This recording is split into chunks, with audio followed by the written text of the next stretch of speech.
Hey, welcome back to God's Glory and Men's Real Stories. I'm your host, Robert Moore, and I'm excited that you would join us today for another great episode. So hey, if you're new here to this community, I want you to know that you matter here, and your story matters, no matter what chapter you're in. So today, I want you to sit back with a community that cares about you in hopes that you will feel God's love as well as see God's glory in Men's Real Stories, all right? So my special guest today is a brother I met over a hard pair of tennis shoes. We both served together in our church community, and he's also behind some of the still pictures you may have seen of me, as he's one of the flyest photographers I know. So I'm excited to sit down with my brother, Scott Stockton. Coldest intro in the game, dog. Yeah, you can run that back if you want. Yeah, that went hard. Ain't nobody introduced me like that before. Hey man, look, that's one thing. Hey, if I can get the intro right, normally at that point everything else is smooth selling, you know? Now we cooking. Yeah. At this point, hey, look, it's all on you now. So I've given you that hard intro. Now you got to bring the hard stories. But do you remember how we met though? Okay, so here, I'll let you. So start off. How about you tell my audience? You introduce yourself and tell them how we met. Yeah. Like he said, illest in the game with photography. I'm playing. No, I'm just messing around. Yeah, wedding photographer. We met because we both volunteer at Elevation, and we were in the breakfast room. Yeah, and I was sitting there just getting my cameras ready, getting ready to go out. And you were like, hey, man, them shoes go hard. I seen you around here with some fly shoes. Right. And then you were wearing fly shoes. So then we just started talking about ones and dunks and stuff like that for a hot minute. You also showed up with some off-whites. I might have. Allegedly. Yeah. No. Yeah, you showed up that day to hurt people's feelings. Well, yeah. You know, hey, sometimes seeing as though there's nowhere I really go anymore that I can actually wear tennis shoes, it's like church is like the perfect opportunity. And now a lot of people are used to going to church in like church clothes. Like they feel like they got to put their penny loafers on and their slacks and their polo. And the beauty of our church is that you literally come as you are. Like, hey, look, you was wearing that from the club last night? Well, then, hey, look, no worries. Let's go. Yeah. You ain't got to go change clothes. Yeah, but I don't have a church clothes. You don't need church clothes. See, church clothes are for people who feel like they have to look a certain way when they show up and they have to put on. Where here, it's like, yo, you come exactly how, this is all I got. Then that's all you need. Yeah, it's beautiful. Yeah. And it's like, you can show up to church wearing some fly shoes and they're not going to get messed up. You're not going to be doing nothing crazy in there. You ain't wrestling with nobody. I mean, hey, I don't know. If the spirit hits you, you might want to run. I mean, I don't know. If you're a guy who doesn't want to crease your shoes, just know you may look down and be like, I don't know where that crease came from, but clearly it came from the opportunity where I just felt the spirit hit me and I felt like running. Sometimes you got to take off. Yeah. Sometimes you got to take off. You're not going to catch me taking off in some dunks or some Jordans. Hey, I tell people, it's kind of hard to run in dunks and Jordans. It's a lot harder than you think. It's funny, I wear tennis shoes. I wear Jordans now, and I think to myself, how did Jordan run up and down the court in these shoes? I truly don't believe our Jordans are made the way his were. They can't be. The ones, they can't be. Yeah. They're too stiff. Right. No, I agree with you. 100%. But that's how we met. And no, I'm a wedding photographer. We also share the same 9-to-5 work. Yeah. And we'll leave it, which was funny to find out. That was really interesting. Looking at pictures. I think I was looking at pictures on your story, and I'm like, hey, man, dude, where do you work? Yeah. Yeah, I work there too. That's crazy. So, yeah. And now I see your name everywhere. Like some of those maintenance emails, like I'll see they came from you or your name is on them. I'm like, man, that blows people away sometimes now too. They're like, wait a minute, what do you do? And I'm like, yeah, I dabble in a little bit of everything in my area of work. So yeah, no, that's really interesting now. It is funny, like we see, because I see those emails all the time now, and but yeah, we share that. I'm a wedding photographer at Elevation. I volunteer as a photographer. And yeah, that's where we met, and that's where we started vibing. And I remember when I first came, I think I had shot maybe a week or two before you and I had met. That's right. Yep. And that was kind of where like, I guess, I wanted to give a testimony today because God's been pulling on my heart lately. Because I don't know if you've seen on my Instagram, like I put a few messages out saying, hey, if anybody's out there struggling with anything, if you got something dark that's on you, if you're feeling less than, if nobody's listening to you, nobody's reaching out to you, you have nobody to even vent to, like reach out to me. Like even if I don't know you, DM me. Like, somebody was there for me when I was going through stuff, and I would like to be there for somebody else. But kind of when you and I met, when I first started going back to church, is kind of where I had kind of already gotten over the hump of what I was going through. So I could just start from the beginning and dive in if you want. Yeah, no, let's do it, man. Let's do it. Like, please, I'm here and welcome for you to share wherever you want. I tell people this is like water, so let it flow however you want it to flow. We're gonna let it flow. It's a thing of I want to be there for somebody the way I had people there for me. And when I became an awful alcoholic, and this happened around COVID, because you go from, like, there's a beauty in having a 9 to 5 because you get to leave the house, you get to interact. Like, I feel like people are meant to interact with each other. Like, right. That's just how we were made, I think. And you get to go to work. At lunchtime, I had a few people. We'd go to the gym. I would do all these healthy things for myself. And then when we got sent to just stay at home, you're missing interaction, but you're also sitting around, whatever's in your house. And if you happen to drink a little bit here and there, you start to pick it up a little bit more. Right. And I've been talking, the reason I want to share this is because I had been talking to a few guys and getting their stories and their testimonies. And a lot of times guys don't open up. So you hold on to that and you think that you're the only one that has gone through these situations and you're embarrassed by it. Yeah. So you don't open up to people. And it took me talking to some real men and hearing their stories to be like, okay, I'm not ruined, I'm not damaged, like I can turn this around. But when COVID hit and I started drinking, it started taking off. Like it might be one drink during the day, then it turned into 2, and then it turned into half a fifth, and then it turned into more than that, and then it turned into bad decisions. And I thoroughly trashed probably my life, but along with a lot of other people's lives. And I wasn't the best. I wasn't the best for anybody. It wasn't the best for myself. Didn't take care of myself physically. Gained crazy weight. And I ended up getting into like the darkest place I've ever been in my life. And at that time, I felt like the devil had like completely consumed my mind. Because everything I was doing, from drinking to making the bad decisions to having the thoughts in my head saying, oh, we should do this, a bad decision. Well, if you don't want to do that, here's another bad decision we can do. And there was no ray of positivity flowing through my brain at all at that time. It was dark, and it was rough. Like I said, I hurt a lot of people. A lot of that stuff, like a lot of stuff I would do, I wouldn't even know I was doing it. I'd find out the next day. Wow. Looking through messages or looking on Instagram or somebody calling me and be like, I can't believe you said that to me last night. And I'm like, said what? Like I had no clue. Like it was like this addiction had consumed me. Now I noticed you said that like it happened when COVID kind of set in to where you end up sitting with yourself more.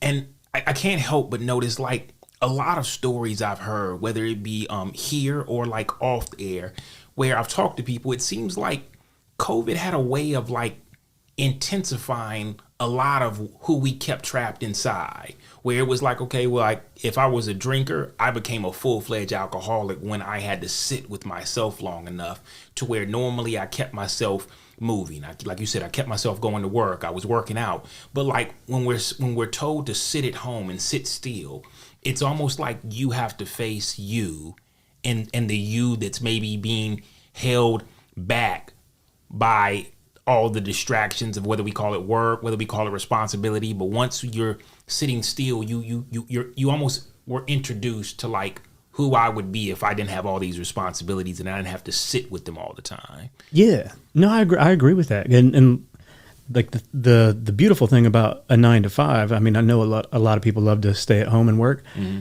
Like I try to get into the office now, even though we're allowed to still stay at home. But you got to build relationships, have conversations. We would go to the Y at lunchtime, physical health. Like there was being around other people and a bit of a community, because like my team's a small team, but like, so we're really tight. So we had great relationships. So it was nice being around people like that. It was healthy, and it kept me away from like more negative thoughts because I was interacting with people. Yeah. And also, I was going to church then, but just because I was going there and sitting in the seat, I wasn't taking anything in. Like I would go to church and I would listen to the worship music and I would get emotional over it. And I would hear our pastor's words, and they would stay with me for a while, maybe a few hours. And I'd leave and I'd feel positive. I'm like, okay, but I wasn't an active Christian. I don't know if that's the right way to put that. Like I wouldn't seek. Now I pray all the time. But it's almost like you were a Sunday. Some people say I was a Sunday Christian. I showed up. I went to church. I did the thing. I did the dance. I did the listening. It hit me. And then like by brunch, it was just like, it was a really good word. What did he talk about? God and some other really inspiring things. But it kind of like, it didn't really soak in. No. It's almost like a dry ground where you're sitting there and you pour water on it. But like after like 2 hours, the sun has like dried up the ground, and it's like, oh yeah, it didn't really soak in. I didn't really take it in. I didn't apply it to my life. So now it's kind of just like, it was good for a second there, but it just didn't quench my thirst. It was just, that's exactly how it was. And maybe an hour or two, it would stay on the forefront of my mind, and then it's gone. And that was even when I was healthy and had healthy relationships and had a healthy boundary or respect for what alcohol can do to you. But once I went dark and just became a full-blown alcoholic, like I couldn't think of anything positive. I didn't care to go to church. I would be like, I'll go next week. Next week come, I'll go the week after. Right. And I just kept putting God off. And by doing that, I just allowed the enemy just to completely consume me. And I just made bad decision after bad decision. And I just remember getting to some points where you're like, I don't know if I'll ever get out of this hole. Like the darkest place. So like late in the evening, I'd be sitting there, and you know, I have kids, and I'm like, man, I gotta turn this around, because I should be doing better than this for them. Like I should be doing better than this for other people. But it didn't happen that way. So I would have those thoughts in my head all the time, and I would never turn it around. The next day would happen, and I'd start repeating the same shenanigans. And I got a divorce. Got into a relationship after that, which was serious. And you know, this isn't, I guess, a relationship podcast, but I loved her. And the problem is that because I never learned from my mistakes, I brought everything that was bad about me into this new relationship. Right. And same baggage. Same baggage. Different relationship. Same baggage, same bad habits, same Jack Daniels showing up, same all everything bad, same not going to church, same just being not the best person. And so I ruined that relationship. And I think that right there is kind of what started turning me around. But while I was in this hole, I had, I thought I would never get out of it, but I had great people. So I had people that, I got abandoned by a lot of people, but I had a tight little group that wouldn't leave me. Obviously my mom, and then I met you, right? And I, like, as soon as I met you, I knew immediately, like, I didn't even have to ask questions. Like, I could just feel the vibe. If I ever needed something, I bet I could call him and he'd pick the phone up.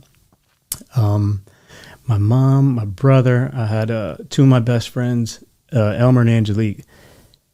They would keep it real with me all the time. And I think this is a problem with a lot of people's circles. If you're doing bad and your friends ain't checking you, I'm not sure they're friends to you. Right. You entertainment. They watching you for fun. It's entertaining. They're going to get some nice Insta stories or reels out of you. But if they're not checking your bad behavior, I don't think that's a real friend. And these two people I had, there was many times that I would be out with them and get wild. And that next day they'd be like, you can't do that again. Like, you have to stop that. Like, they would just keep it so real with me. Right. And I was like, man, now I'm hurting my friends too. Like having a tight circle like that, people that didn't discard me, people that would show me love, and they would tell me they love me. And when I didn't feel like I deserved any kind of love from anybody, because Right. I felt like that quite a bit. I just felt like I was a nuisance to everybody at that point. And then I started going back to church, and I started volunteering. I was like, that's kind of when everything really started turning around for me, is literally right after I met you, because I started going to church with the intention to truly know God. Like we said before, I was just showing up on Sundays. Right. I wasn't doing anything, but I was more active. I was like, I want to volunteer. Like when I came to Elevation Blakeney, there was a vibe with the way everybody treated me. It felt like family, and I hadn't been around that in a while. Right. And I think because that campus is smaller, like I was able to connect a lot more. Yeah. And I was like, if my purpose is to be a photographer, why can't I see how I can help to give back with that? So I was like, well, let me volunteer there. Right. And so I did that. I met even more amazing people. Right. And the love and the warmth that you can get from a community like that, like we didn't know each other. Right. And you hollered across the breakfast room, yo, them shoes is cold. Right. And I was like, okay. And we talk in the same language. Yeah. And like, I was like, okay. So the more I came, the more I just loved it. And the more I felt like people loved it. There's people that I don't really know yet that are showing me love and like giving me, was it Carrie? Yeah. Yeah. Love Carrie. I love Carrie. We be eating up all the mints. Every mint. If Carrie watched this, she gonna know exactly what we talking about. Carrie, it's mostly me. Let me not put you out there like that. I only seen you had like 1 or 2 mints. Your boy had a whole pocket of mints. I don't know what it is with the mints and people, but look, I can't help but overlook. I was sitting over here smiling as you were telling this because and I don't know if you've connected the dots with this, but it's funny how we go through seasons where like we go through like pure darkness. And I love how people say, what God brings you to, he'll bring you through. Because sometimes we go into these seasons where we're like, everything is falling apart. And even our community even starts to, like the community we had originally fashioned around us, they start to fall off. They start to not see value in you, and they start to just kind of drift off and leave you hanging in your own darkness. They leave you to where, like we're already in that mode of where it's like, I just want to isolate. I just want to kind of like sit away from everybody. But truthfully, a lot of people, as they start to drop off, you kind of find yourself feeling like, wow, maybe I wasn't deserving of this love. Like right now is when I need love from my community, and they're not here. But it's funny when you realize that, you know what? I'm having a hard time doing this on my own. And you turn to say, God, what can you do? How can you still use me? Like right now, why would you still want me? Look at what I've done. Look at what I've torn up. Look at the people I've hurt. But even in that, he brings you back in and he brings community around you. Like, it's crazy how like he'll say, don't worry, I have because think about it. You say that you talked about how we went away for COVID, and a lot of our communities kind of drifted away because we couldn't go out. We couldn't hang out. And a lot of times our communities were built around going out. Yeah. So when we didn't have them there and we couldn't go out, it was almost like, well, I guess that's where we end, because a lot of our communities are built around what we do. But the right communities that God brings into our life, sometimes it's not based on what we do, but who we are. Yeah. And that's why you felt that, because I honestly looked at it like family. Like you in the kitchen. What's up? Like, it's like, what's up, bro? Yeah, I like your kicks. It's like any family when they come and get together in the living room or in the kitchen. We not bashful. We not like, oh, who's that in the house? Like, no, what's up? That's bro right there. Hey, bro, your kicks are fire. So it's that love that you show to other family members, even when you don't know them, because it's the love that I started to receive. Yeah. Because think about it, I think we both can agree that, like, during those dark times, man, it did feel like all the love we had around us was gone. Yeah. But more importantly, I will say that I never knew how to love myself. So it was dark. I couldn't show myself the love I needed to even get up and do things as simple as take a shower some days. Yeah. I couldn't get up to like do simple stuff. I didn't have the energy to go to work. I didn't have the energy to like really want to move forward. I could have just laid in bed and done that from the sun up to sundown. And the truth is all the thoughts that go through our mind, that really takes up all your energy all day long. You're sitting there fighting with yourself like, yeah, no, but like, I'm not that bad. I didn't do that. You know, I could have been better. I could have, like, we fight ourselves all day in bed sometimes. We fight ourselves laying on the floor all day, and it's draining. And so like you know, like, it's like we get to that point where it's like, God, I'm at the end of myself. Like, what can you do with me at this point? Like nobody loves me. I don't love me. Why would you love me? Yeah, it's amazing how long some of us can stay being a prisoner to your own bad problems. And I stayed in that. I stayed in that for a long time. And I was convinced there's no way God was going to pull me out of it. I couldn't do it myself. And I was convinced that there was just no way. And I held on to so much anger too. These cats that just turned away from me, like when I was a clown for them, everything was sweet. Right. And, you know, we're friends, and a lot of them are Christians, and they very sweet people. And I was so angry at them for abandoning me. I felt like I was abandoned. So many people. And it took me a while to realize that that's not their problem. I'm a grown adult acting like a buffoon. I'm not their problem. Right. And they got a family of their own, and they got things of their own. So I'm holding all this anger for people that left, but I wasn't putting out a good product to make somebody want to stay around. But that's why I love my real ones, the ones that did stay around, the ones that, you know, pulled their hand down there to pull me up every single day, even days where I had no positive movement forward. Right. They were still there. They were still saying, You're good. You're amazing photographer. Scott, let's get out of this. Like, you're better than this. Let's go. Let's go. Let's go. And like my friend Elmer, he's like, you need to get outside, get that oxygen, let that sun hit you. Like, we got to get the lungs going. You got to move. Let's keep going. Let's go. Let's go. Yeah. And you know what? I will even say, you know, a lot of times we look at some of the people that aren't around, and it's not so much that they're bad people. A lot of people don't have the capacity to actually take on what we may be presenting. Yeah. And it's like, I would love to help you, but what you don't know is that I'm fighting my own demons over here, and I'm barely getting through the day with my own demons. Yeah.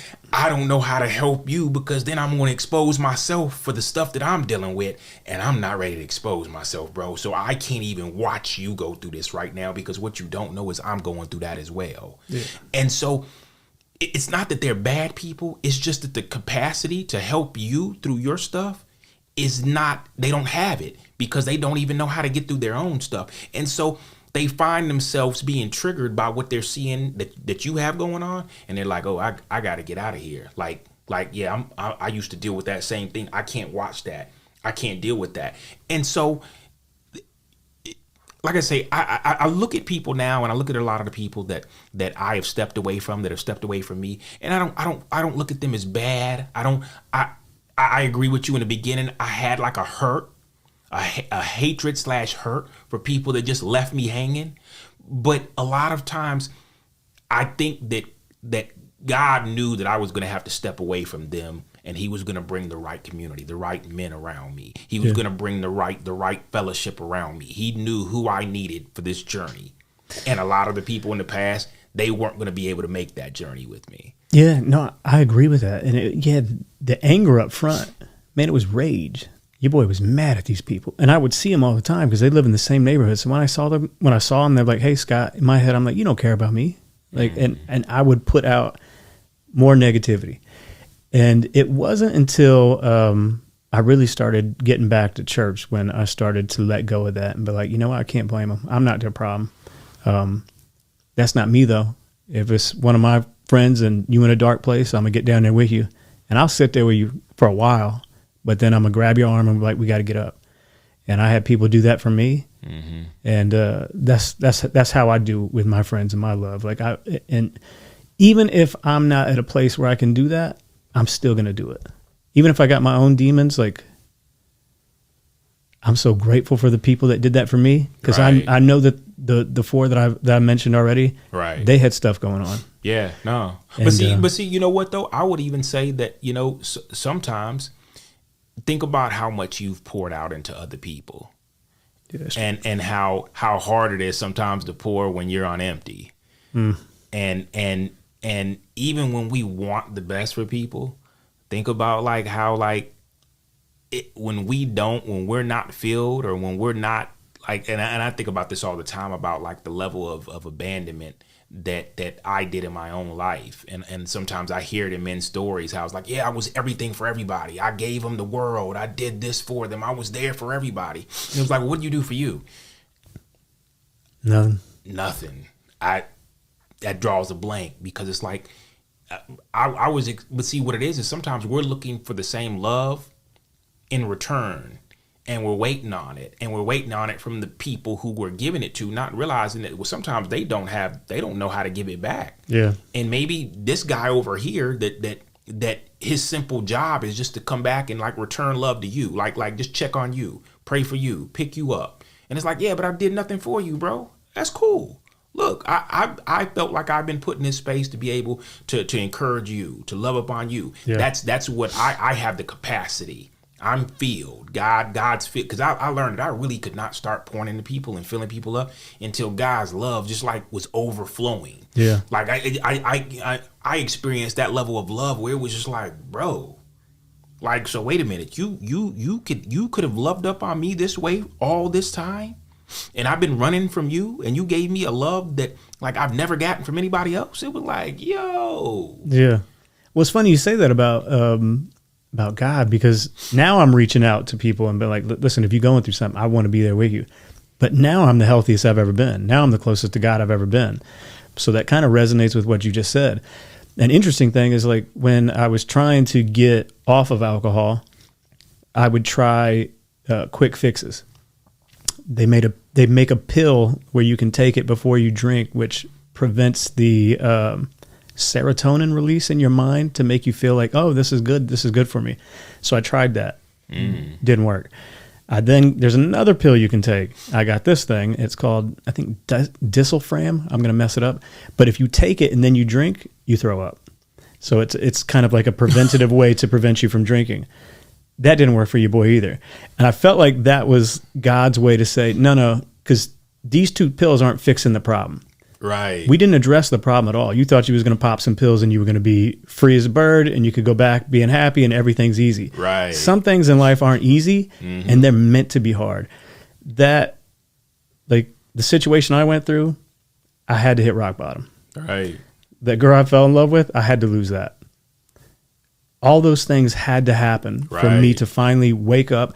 The pills that weren't working, they couldn't have worked. Right. I had to address me. Process. I had to go back to church. I had to get a therapist. I had to address why I was going to alcohol to begin with. Yeah. And it wasn't until I did those things, it wasn't until I hit rock bottom, it wasn't until everything that I thought I had was gone before I could make that switch. And I was like, okay, got a therapist. Started feeling a little bit better.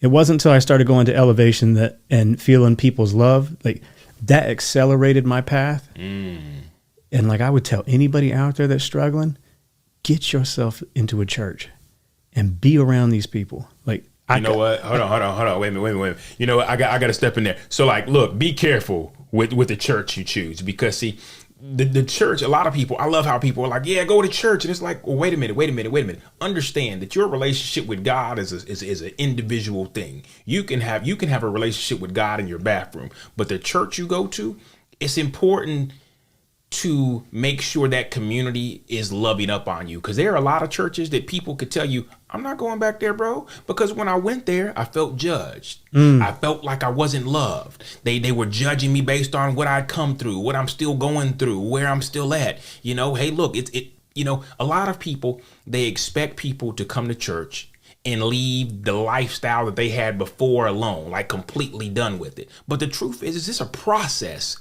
to get away from but see, the thing is God will meet you where you're at. A lot of people won't meet you where you're at. Yeah, they want an instantaneous change. So I tell people, church is great, because what church is it's a community. It's not God. God doesn't live at the church.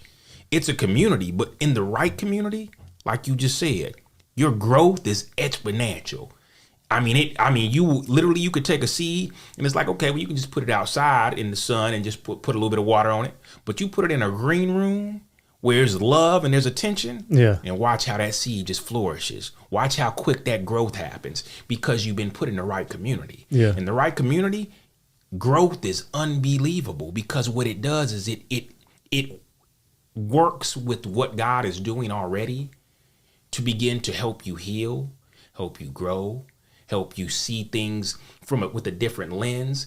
And it creates the perfect environment for you.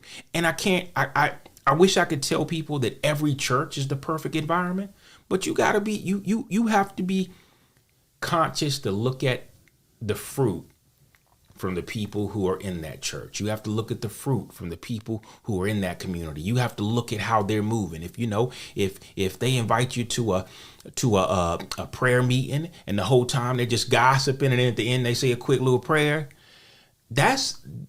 look at the fruit. The fruit says we gossip here.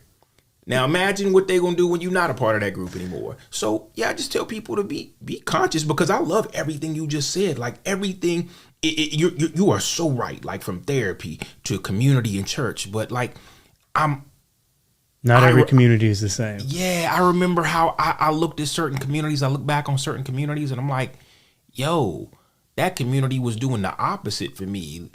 Like as much as I wanted to continue to grow my relationship with God, I looked at the community as an extension of God. And it was like, well, dang, God, if this is how it is, like if this is how I'm going to be treated, I don't want them and I don't want you. Yeah.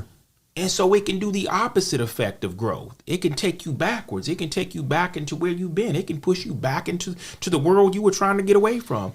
And so, yeah, like I'm so passionate about just like be mindful of the community you get in. Don't just run to the corner church just because, I believe God's here. Like, no, God's in your living room. God's in your bathroom with you. God was laying right next to you in bed when you couldn't get up. But I like what you said about the church isn't an extension of like that community isn't an extension of God. So you could go to a church where there's gossip or something like that popping off. Mm-hmm. And if you're not strong in your faith, you might think that this is God. You might attach that to him, and it's not at all. Because I went to one like that. I went to a church before Elevation that I know for a fact if I told them my testimony, the way that they already looked at me weird because I came in there with tattoos. And so, but like when I go to Elevation, I'm just talking to you. Right. I kind of gave you a peek at what my issues were, and you were like, let's sit down and talk about it. Yeah. You didn't push me away. Right. In fact, it was the opposite. Right. And that's what it should be. Yeah. Because see, like I said, if you don't meet people where they're at, then where do you expect them to go? What do you expect them to want to do? Like, oh, well, no. Oh, well, you did that. You know what? Yeah, we're going to, I don't know if you're a good fit. I don't know if I'm a good. So wait a minute. What are you saying? Am I not a good fit for God? Or am I not a good fit for this church? Mm-hmm. And so where do I go then? Well, brother, I don't know what to tell you. Like, wait a minute. I thought that you were supposed to meet me where I'm at. What do the people always say? Come as you are. I came as I was. Yeah. And that wasn't good enough for y'all. Yeah. So, where do I go then? Well, maybe you could try another community or something. That's why it's so important to find the right community that truly accepts you. Hey, look, by the way, I have an alcohol problem, and we love you. So I have a pornography problem, and we love you. Hey, so look, I'm still dealing with I'm still addressing my sexual orientation. I still I'm gay or I'm bi, and we love you. Like it doesn't matter what it is. You tell me what it is, and I'm gonna give you the same answer. And we love you. Yeah. And that's how you're supposed to be accepted. That's how you're supposed to be welcome. It doesn't matter what it is. And so if that's not the community you're in, if you have to adjust or fake it or change, then they're actually not accepting you how you are. So you're not addressing what it is, because understand God has a plan to change you from the inside out, and not from the outside in. Yeah, you're right. And that's why I love our community. Yeah. I would have. Can we push it? yo, Elevation Blakeney. If y'all need a place to come worship God and be around amazing people, I mean, I guess all the Elevation campuses, but that's where we go. Right. Man, there's no better place. I feel the best when I'm there on Sunday. Right. When I walk in and everybody is warm, they giving you hugs. How you been? How's your week been? Then we go out there and we work, and then we worship. I mean, the last time you and I were there was probably the first time ever your boy had praise hands going up. Right. During some worship songs. I ain't never had praise hands up, but like I couldn't control them. Right. Right. And I don't feel more alive than when I'm in church with where I'm at in my journey right now. Love seeing y'all. Right. Like y'all my people. But think about it though. You go now and see the way God has poured into your heart. We're now serving others. We step into that building to provide that same love to others. So we meet them where they're at because, think about some of the stories that come into the church. Think about some of the people that walk in that are smiling, but truly behind their smile, it's brokenness, it's hurt, it's divorce, it's loss, it's so many different things. And our thing is to truly meet people where they're at. And so that's why I love to make sure I make eye contact with people. Because for one thing, think about it. I'm sure I know I felt this way. At one time, I felt like I was invisible. Oh, yeah. I felt like I walked past people and it's like they didn't even see me. And it fueled the fact that I didn't matter. So when I make eye contact with people, I make sure I smile and I make sure I see them and they see me, it lets them know I see you. And that's one way just to even love up on people, to let them know I'm glad you're here. Hey, look, I love to dap people up and hug people that like to hug because that was something I couldn't always do. I was not a hugger. Yeah. But I have learned to appreciate embracing people because that's truly what I needed.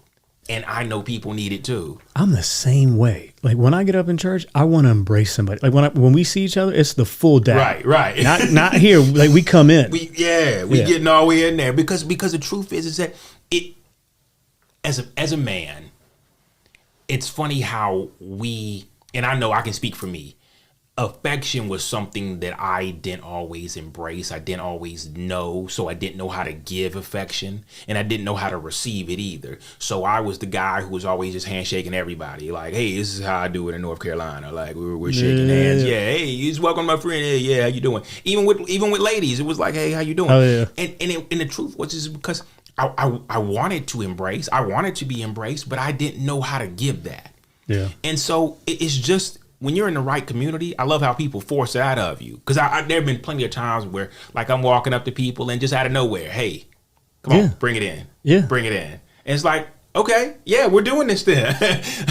There's people at the Blakeney campus that I've never met that work there that know me. Mm-hmm. I'll be walking around and somebody that works there will walk up and be like, Scott, love the work. And they'll give me a hug. And I'm like, it's like, I mean that much to these people that I don't know what his job is here, but I see him all the time. He's got a badge on. He works here.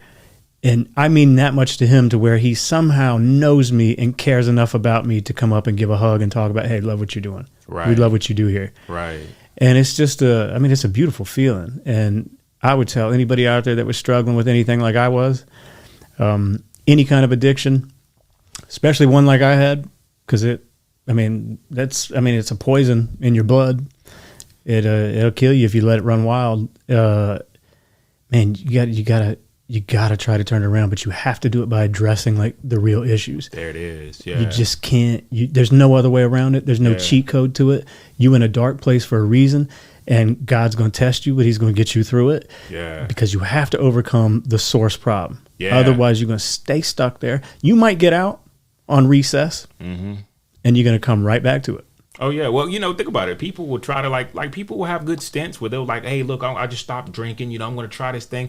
But, a lot of times it's not the drinking that's the problem. It's what started the drinking. Yeah. And I know even people are like, oh, yeah, I'm going to replace it with something else. I'm going to, it's an addiction I need to break. But the truth is if you don't address the issue, then you replace the addiction. Because, you can just fill it in the blanks, whatever your addiction is. But if you don't address the issue, then you replace the addiction with something else. Okay, well, I'm not drinking anymore, but now I'm going to something else. Yeah. I got to, because the only way I can cope with what the real root issue is is by numbing it, and I have to numb it with something. You put your poison in there, but in most cases, when we sit by ourselves, when we sit alone, and those thoughts start running in, and they start to speak based on the things we've experienced in our past, we run from it. Yeah. And we run to something, and whatever it is that numbs that quiets the noise.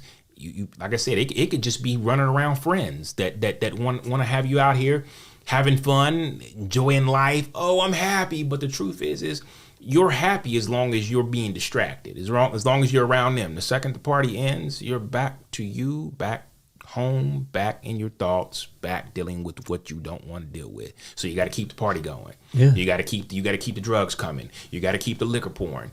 And the truth is it's a constant run from whatever it is. It's like me. I ran from God. And so I ran to everything. I ran from my issues. So I ran to other things.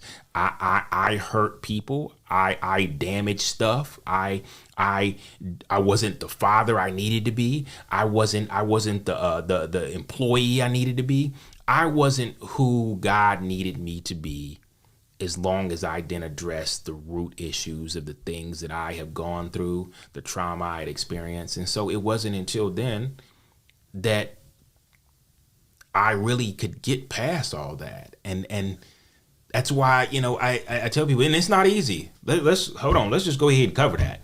It's hard. What is that? It's the hardest thing in the world. Please speak on it. I mean, leaving that addiction was the hardest thing in the world. And just like you said, I tried to substitute it with other things. Like I was like, okay, I'll stop this. And then a friend took me to a cigar bar. Mm-hmm. And then we started. So I'm like, okay, I'll replace one poison with another poison. Mm-hmm. And then I'm going to get addicted to this. Mm-hmm. And who knows, I might end up addicted to two things after that, nicotine and alcohol, right? And it's to climb out of a hole, a deep hole, it's hard. What the truth is for a lot of us, we need to sit in that hole and address why we're in that hole. We're in that hole for a reason. That hole didn't dig itself. That hole didn't happen overnight. That hole was created over time. It started when we were younger, and the hole kept getting bigger and bigger. And a lot of us are trying to jump out of the hole or sit in the hole with things that kind of take our mind off the fact that I'm sitting in a hole right now. If I drink enough, I won't even remember that I'm in a hole. That's it. If I do enough of this, if I run to this, if I do this, I won't remember that I'm in a hole. But it's not until we recognize this hole wasn't built overnight. And so I need to address what keeps creating this hole and what makes it deeper and deeper. When I was 10, this hole was only 3 foot. Now I'm 30. And I'm in a 10-foot hole. We done dug out a swimming pool. Yeah. we ready to pour concrete. Yeah. It was bad. And I mean, the real thing that really started getting me going was I finally started praying again. And so I start every day on my knees. Yeah. Every single day. I won't do anything until I pray first. Yeah. I put him first. I then have a Tim Tebow devotional that I've been reading this year, which is really good. Yeah, I love devotions. And then I always, at some time during the day, I have to read some Bible. I have to read the Word. Yeah. And then everything else I do during the day, I'll pray. Like if I'm on a run and I think of somebody that might be struggling, or I think of something, I'll pray while I'm walking. Yeah. And I think people would be shocked. Let's say you've never prayed, or you left the church similar to kind of how I did. I just stopped going because I let the demons run wild. Mm-hmm. If you get down and pray, you'd be shocked at how quickly you're saying thank you, God. Because I would pray thinking, oh, I guess this is worth a shot. I mean, and I would ask him for stuff. I'd be like, could you help me? And 2-3 days pass, and some little break of light cracked in. And I'm like, okay, well, that must just be coincidence. I keep praying. Something else happened for me. That coincidence. I love that coincidence, bro. It wasn't until somebody one day was like, you know what? That's God's favorite disguise to wear, the coincidence. Because for that first little bit in the beginning, those coincidences were like, no. Ain't no way it's him. What? Come on. Then they keep happening. Yeah. And now every day I start, I'm grateful. I have so much gratitude. Lord, thank you for everything. I'm sitting here. Thank you for the house.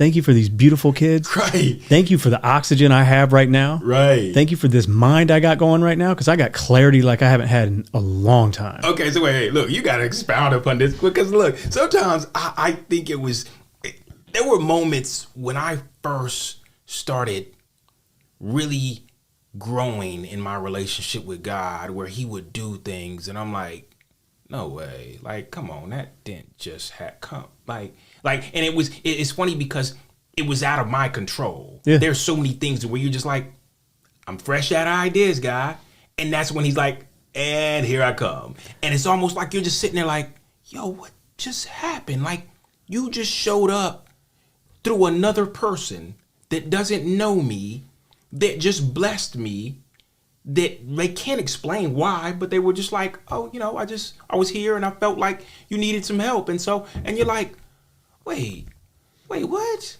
Like, I've been living on this earth for like 30 something years. That ain't ever happened before. Like, and I know there's a lot of good people, but like, come on, like, what? And so, come on, like, you gotta get, because I used to think that I was like, yo, I'm tripping. No, it was daily. It started to become daily where something new was helping. I would like, yes. So after the divorce, I got into an apartment. The kids hated it. So then I was like, I got to fight hard. Let me get this house off one person's income. Granted, I got 2 jobs, but #hustling. But you know what I'm saying? Hey, we grinding. We getting dope. Hey, look, you got to do it. It's 2023. One income is not gonna cover it. 2 bags is better than 1, baby. If you can grab 2, grab them. But I'm saying, yeah. So I got into the house, and then it's like, because there's something called a wedding season. So there are a few months where I'm not making any wedding money. So I just got the 9 to 5, and I'm like trying to make like ends meet. But when you get a new house, you got all these different things you got to get. You got to get all new furniture. Yeah. It's a big house. I only got living room furniture. Now I got to go get playroom furniture. Like, there's all this stuff, and I was stressing out so bad with money. And then one day I woke up and had like 3 or 4 wedding inquiries, and all 3 or 4 of them booked. And I got a little bit of money, and I'm like, nah, that's just coincidence. But it is what it is. And then I was like, I would pray, and I'd be like, man, I need somebody closer. Like, I need a community. I go to Blakeney Elevation to volunteer. Now I got a bunch of people over there I can call. I'll be talking to you. Right. And the last time I was over here, I was tearing up leaving. And the fact that you opened up to me and we got to share some testimonies, like that touched me. Right. Carlos, I reached out to Carlos. So like, I got a community of people. Yeah. Anything I prayed, like, I'd be like, God, please, what's wrong with me? Like, make it so that when I'm out and I drive by an ABC store, I don't feel like I need to pull in. Driving by ABC stores. And little by little, anything I prayed about just started to come true. Just meeting you there. And the coincidences started not being coincidences, and it started being, I'm on the right path, baby. Yeah. And it's been a ride, man. Yeah. But I'm like, I couldn't be happier with where I'm at right now. Right. I couldn't have done it without God. I couldn't have done it without people like you. Right. People like my little community. Like, if I and that's not just to try to take any glory away from God, these people. He put them there. Yeah. So all the glory goes to him. Yeah. If he didn't put these people in my life, if he didn't put you in my life, because I mean, I've had some struggle, and I've texted you. Like, it's like, if I didn't have these people, I don't know where I'd be. If I didn't have my faith now, like, I don't know where I'd be in life. And I'm glad God could put it on people like me and others who have been in your life to have, like I said, to have the capacity to want to see, like, yo, I want to be in this brother's life just as much as I want him in my life, because it's not a one-sided thing. Like you said, I could literally call you and be like, I didn't know how this was going to look. I never had a photographer or anything like that. But like, you came through and was like, bro, yo, I'm going to bless the kid. Like, I'm going to make sure you look good. Like, and you made me look good. I'm not going to lie. No. I mean, like, it takes a lot to make me look good in regular clothes. But like just even, and then the fact that on the back end of that, I got reached out to be in an article, and it was like, yo, I didn't. It was like, you need 8 pictures, yo, between you and another guy. Like it's crazy how you find favor with people that you don't know, because there was another photographer. His name was Scott as well, a great guy. Shout out to Scott. Yeah, shout out to Scott, my guy Scott. You are the go, because what you didn't even realize was that you were simply blessing me. I remember telling you, I was like, yo, what do I owe you? And you like, it's on the house. I got you. Don't worry about it. I'm already here. Like just the favor I received from, because I always hear about how, you don't just receive favor from God, you receive favor from men. And how he just like, he was like, yo, let me get some candid shots of you with your coat on and different things like that. And he just like, between you and him, y'all just went out of y'all's way to bless me. And it was like, yo, sometimes I just don't feel deserving of this. Like, I'm like, God, like what have I done to receive this type of love sometimes? Like, you've seen my past, God. Like, what have I done to receive this level of love? So when I am in God's presence, we were talking about how like just we get so emotional sometimes. Oh my God, I'd be crying, man, because it's just I don't feel deserving of this. Sometimes I'm like, yo, God, you go out of how sometimes you say you went out of your way to help me. God goes out of his way to specifically make sure I'm good, to make sure you're good. And it's like, God, how do I repay you? And so the only way we can repay him is when we get in his presence. Yo, yeah, like it's like I am giving you my undivided praise, my undivided glory, because I don't know how else to repay you. I don't know how else to thank you for what you've seen me through, to thank you for the people you brought around me, to thank you for taking me from the storm and the season I was in previously to the one we're in now. And it's like, oh God, it's almost like when Peter first met God and he was like, yo, God, I'm a sinful man. I don't deserve this. I'm a sinful man. You come on. You don't want to be a part of what I'm doing. Like, you gotta go choose somebody else. But he's like, no, I chose you. I got a plan for you. And that's, bro, I pray every day about that, man. Like, to come and do work for you, man. Like, I believe that God gave me a gift, and so my purpose is to use that to serve other people. So If I'm able to take that and help other people, I love that. And you've been there for me, man. Yeah. So, yeah. And I think that's what it's all about. I think God puts us in the right community where he knows that we can pour in each other. We can pour in each other's lives. We can complement and help out and just grow together. Because I've learned that. I was talking to somebody today and I was like, our power, our strength as men is not in what we can do alone, but what we can do in community, what we can do in the community of other men, what we can do in the community that God brings around us. So instead of shying away and yeah, God, I don't do good with men, all the men that have been in my life in the past, they've left me stranded. They hung me out to dry. But it's like, guys, like, do you trust me? All right. So then I got the right community coming around you. So embrace them the same way they embrace you. And it's amazing when you get around that community and you start praying more and your faith in God starts growing. The negative thoughts that you used to have fade. These people that I told you that I was so angry at, so enraged at, that they would toss me to the side. I would hear little things about gossip, hear people talking about me. I'm like, why are you talking about it? All these thoughts, and I would think about that stuff all day long. I'm like, why are they talking about me? Why do you keep talking about and all these negative thoughts? Because stuff like that would dominate my mind all day. But once I got around my community, once I started praying, once I realized that we're all sinners and that I'm his forever, unapologetically, I'm his. Now when I go on walks and runs, I don't ever think about that stuff anymore. Yeah. That negative stuff. Oh no! We talked about it earlier. I'll be listening to worship music, and be crying tears of happiness. Like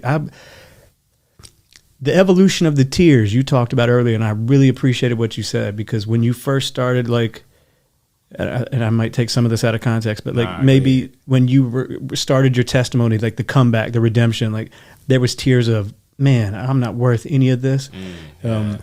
Maybe darker tears, but the closer I got to God, the more I stopped caring or worrying about all these negative things. And I cry all day, every day.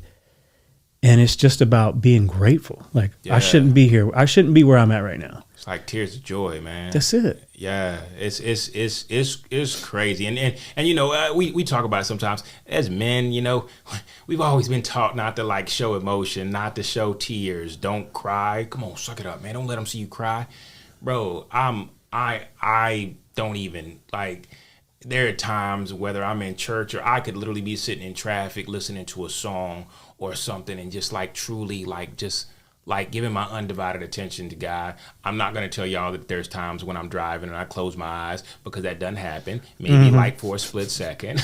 But like there are moments where it's just like, man, you showed out in my life. You showed out for me. Like these tears now are not of not coming from a hurtful place, not coming from sadness and mourning. It comes from a place of joy now, because I still remember, I will never forget where I was in previous seasons to where I am now. And if you could do all that in your strength, because I couldn't have done it. I remember when I was ready to like, I'm ready to check up out of here. But it was like you had a far greater plan for me. Yeah. And knowing you could do all that you've done in the time you've done it, man, it's like, yeah, God, like what are we doing? Where are we going? Where do you need me? Where do you want me? Who do I need to serve? Who needs love, the same type of love you gave me? Who needs to experience you through me? Yeah. Because that's how I get up every morning. Who needs to experience you through me? So there are times when Instagram. I'll use Instagram just to sometimes put like a little message there for people who are in their inbox. You know, hey, look, let me know how I can pray for you today, because I understand how important prayer is. I understand how important sometimes prayer amongst two people is, because where there are two gathered, there's God. So I know how, standing in the gap for other people, how important that is. I love to sit back and ask God and thank God for what he's doing. But when I got a brother like you who's praying on my behalf as well, it's like, yo, I feel like I'm backed up. I got prayer warriors around me. And so I love to be that for other people. I love, like you said, I love to meet people where they're at. What can I pray for you for today? How can I serve you today? Because, I've experienced the level of love that I realize that God is calling me into other people's lives to serve them. So, no, that's powerful, bro. I mean, similar. I had days where I felt like I was about to check out, and for him to bring me from days like that to where I'm at today, I'm a warrior for him now. So like anywhere I got to be with anybody, pray for anybody. I'm not here without him. I'm not here without the people that he put in my life. So I'm his, and Yeah. I'll do anything to share my message if it helps somebody. Because if there's somebody out there that's struggling through the same thing, if they were in the hole I was in, they thinking that they're never getting out of it. Yeah. But you will. Get on those, start praying to God, and you'd be shocked at what could change and turn around for you. Yeah. He turns what could look like the worst stuff into good. Other prayers I would have, I'd be like, man, I'm not worth much, God. Like, why? Like, show me I'm worth it. Like, what? I don't feel like I'm worthy of your love and stuff. And the next day I might get a random text from a number that isn't programmed in my phone that says, was thinking about you, hope you're doing good. I check my email. It's a magazine wanting to do an article. And I start seeing on some of my photos or something. And the timing is just crazy. It's crazy. Yeah. It's not a coincidence. You can't have 30 coincidences back to back in a month and think that's it's incredible. So look. I used to literally I used to tell people like I literally woke up today just to see what God's going to do today. Like he surprises me, he shocks me, he blows me away every day. Like I'm wide awake and I'm just, God, what are you about to do today? Where are you taking me today? Who do you want me to bless today? How are you good? It was funny because I was on a blessing high for a while, because it was like, yo, you just keep thinking about me. Like I forgot that I wanted that. I forgot that I needed that. Yeah. You never forget. I prayed for that when I was a kid. You never forget. It may not have happened in my time, the timing I wish that you would have done it, but you never forgot about me. Yeah. You blessed me with something that I forgot I even wanted or needed at a different season, but exactly when I needed it. Yeah.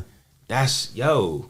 Yeah, we could go on all day about this. I mean, like, what you're witnessing is two brothers who have literally gone through. I mean, we both have shared our stories to each other about how we've just gone through some rough seasons. And don't get me wrong, I won't say we're out of the woods, but there are moments where I just have gratitude for how far I've come, where he's taken me. Might not be out of the woods, but there's a few forests I'll never visit again, thanks to him. Oh, I'm out of those. Yeah. Oh, no. Definitely not turning back. Well, it's funny because I tell people I died to that life that I was living before. So there's no forest to go back to.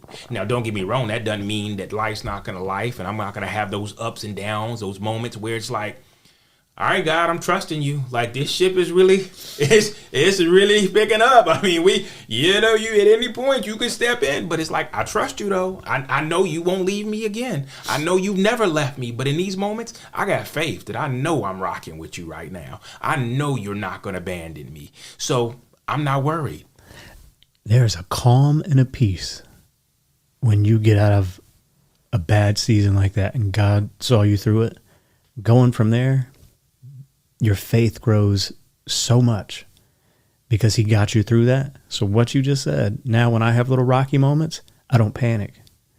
I don't get any anxiety. I don't get depressed. I don't get stressed because he brought me through the hardest season of my life, one I thought would take me. Anything that happens now, all the faith, I'm going to get through it.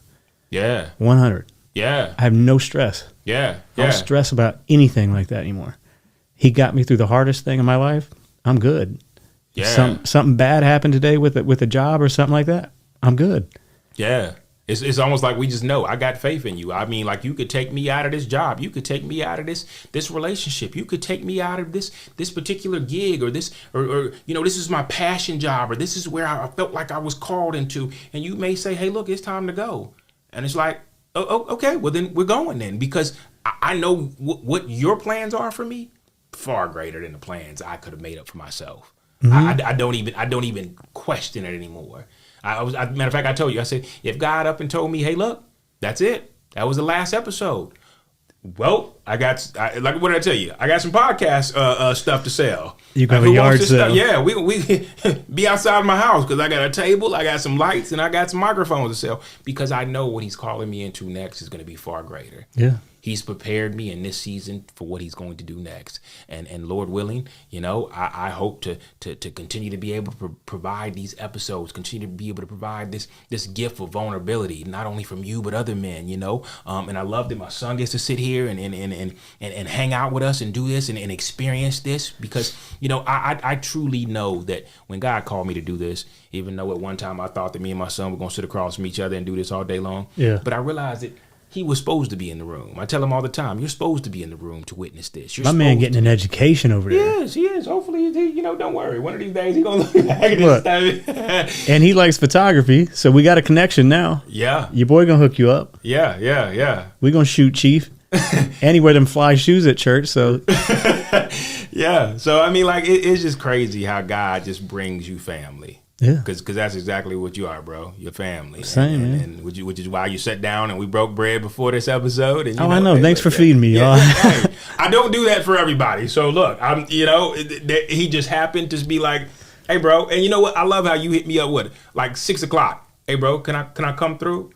You said be here at 7. I was like, be here at 7. Let's make it happen. And we're gonna eat first, and then we're gonna go upstairs and we're gonna talk. So, and that salmon was slapping. It was. That was really good salmon. Hey, look. I tell people I'm not the greatest cook, but I have learned how to put some salmon together. I can season some salmon. Oh, you put it together. Yeah.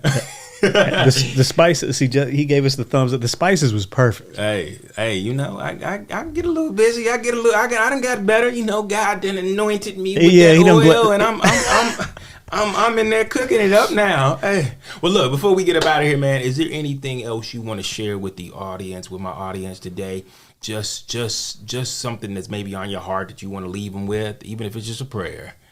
No, I would say if you're in a dark place, it might sound, especially if you haven't been going to church, pray. Get on your knees and pray.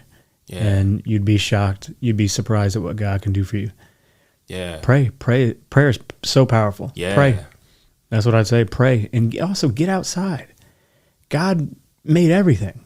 get outside, get some of that sun on you, get some of that oxygen in you. Yeah. And you'd be surprised at how much better you feel doing that as well. But yeah, everything for me started with prayer. I love that. I love that. Yeah, and it's so real. Prayer is powerful. Prayer is a direct line to God. He hears you, even when it doesn't seem like there's an answer or a response. He hears you. He hears your cry. I appreciate what you do, man. Yeah. Love the podcast. Appreciate you, bro. Appreciate you. Love you, man. You family. I appreciate you. Yeah, no, definitely. That ain't ever Love gonna you change. too. Yeah, no, never. Awesome. Well, hey, look, I appreciate you guys joining us today. I appreciate, you guys. I appreciate everybody that's just been rocking with me here. I appreciate, the family that I've grown, not only on social media, but just out in the community and different things like that. And I hope that I can continue to bless you guys with stories, conversations, just truly be able to see God at work through so many of our lives. It's a blessing to me. It's a blessing to others. I thank everybody for rocking with me. My son for making it all happen. Appreciate you coming through today, man. Appreciate you Thanks for having with me. me and the family. And with that said, hey, look, thank you guys. We'll talk to you again soon. All right. We appreciate you listening today and hope that if you enjoyed this episode, you'll like and subscribe and also listen to past episodes. We hope to bring you great future content as well. Please comment your thoughts on this episode as well as leave any prayer requests below so that this community can pray alongside you. Also, don't forget to follow us on Instagram, Twitter, TikTok, and Facebook at God's Glory and Israel Stories. Brothers, we understand how the thoughts of even facing your own past and current story and the pain and hurt that come along with this is no easy task. But you're not alone, as you hear in these episodes. Nor has God forgotten you or left your side, as He's in it with you, fighting alongside you through the storms of life. He loves and has already forgiven you, no matter what you have done, and He wants a relationship with you. Your healing, freedom, and growth are important to God and to us as well. Maybe you're considering giving up or need someone to talk to. Here are a few resources that exist that we hope can shine a light into that dark place you're in. The National Suicide Prevention Lifeline number is 1-800-273-8255. If you need support but are not in crisis, consider reaching out to a warm line with individuals who would love to talk with you. Speaking to someone on these calls is typically free and confidential and run by people who understand what it's like to struggle in life. Find a local number by going to warmline.org.